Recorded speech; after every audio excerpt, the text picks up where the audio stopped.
दोस्तों, हैदराबाद लोकसभा सीट से सांसद और एआईएमआईएम पार्टी के प्रमुख असदुद्दीन ओवैसी के द्वारा संसद भवन में फिलिस्तीन के समर्थन में नारेबाजी का मामला अब तूल पकड़ता हुआ दिखाई दे रहा है। वरिष्ठ वकील हरिशंकर जैन ने ओवैसी के खिलाफ राष्ट्रपति द्रौपदी मुर्मू को पत्र लिखकर ओवैसी को अयोग्य घोषित करने का आग्रह किया है। आपको बता देते हैं कि ओवैसी ने लोकसभा में शपथ लेते वक्त जय फिलिस्तीन कह दिया, जय फिलिस्तीन का नारा लगा दिया, जिसके बाद हंगामा खड़ा हो गया है। ये पूरी खबर विस्तार से जानिए। साथ ही ये भी जानिए कि राष्ट्रपति द्रौपदी मुर्मू को जो पत्र भेजा गया है उसमें क्या अहम बिंदु है जिससे अब मुश्किल ओवैसी की बढ़ सकती है। पूरी जानकारी आप तक पहुंचा रही हूँ, वीडियो को अंत तक देखिए। सबसे पहले जानिए शिकायत में क्या कहा गया है। देखिए, वकील हरिशंकर जैन है जिन्होंने 25 जून को लोकसभा सदस्य के रूप में शपथ लेने वाले हैदराबाद के सांसद असदुद्दीन ओवैसी को अयोग्य घोषित करने की मांग की है। उन्होंने इस पूरे मैटर में राष्ट्रपति द्रौपदी मुर्मू से भारत के संविधान के अनुच्छेद 102 और 103 के तहत शिकायत की है। असदुद्दीन ओवैसी ने शपथ लेने के तुरंत बाद मंच से जय फिलिस्तीन का नारा लगा दिया। अब देखिए, पत्र में कहा गया है कि फिलिस्तीन एक विदेशी राज्य है और भारत का कोई भी नागरिक उस राज्य के प्रति निष्ठा का पालन नहीं कर सकता है।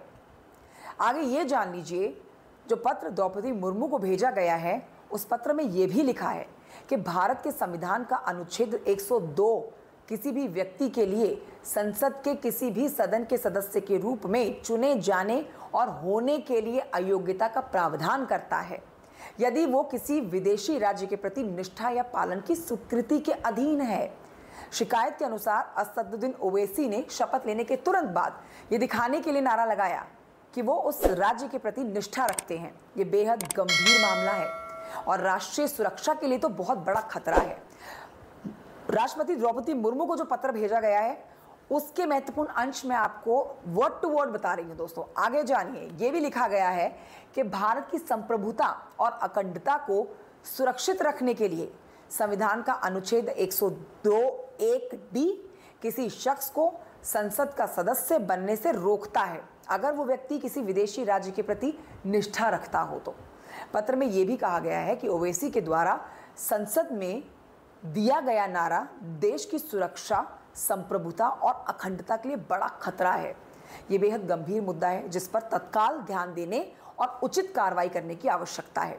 चुनाव आयोग की राय लेने के लिए भी अपील की गई है इस पत्र में। ये जान लीजिए, अब ये बहुत महत्वपूर्ण बिंदु मैं आपको बता रही हूँ इस पत्र का, जिसमें कहा गया है राष्ट्रपति को लिखे गए इस पत्र में ये मांग की गई है कि असदुद्दीन ओवैसी को एक विदेशी राज्य के प्रति निष्ठा रखने और जय फिलिस्तीन का नारा लगाने के लिए भारत के संविधान के अनुच्छेद 102(1)(d) के तहत अयोग्य घोषित किया जाए।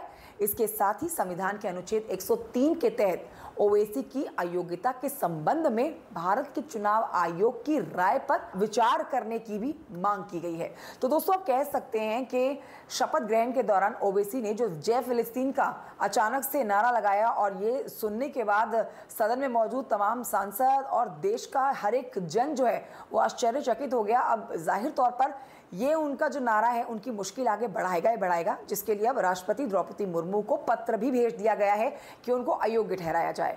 फिलहाल आप कमेंट करके बताइए जानकारी आपको कैसी लगी है। नमस्कार, मेरा नाम कंचन डोगरा नेगी है। वीडियो लाइक कर सकते हैं आप, अगर अच्छा लगे आप चैनल को सब्सक्राइब भी कर सकते हैं। इसी तरह की महत्वपूर्ण जानकारी मैं आप तक पहुँचाती रहती हूँ। फिलहाल मुझे दीजिए इजाज़त। जय हिंद।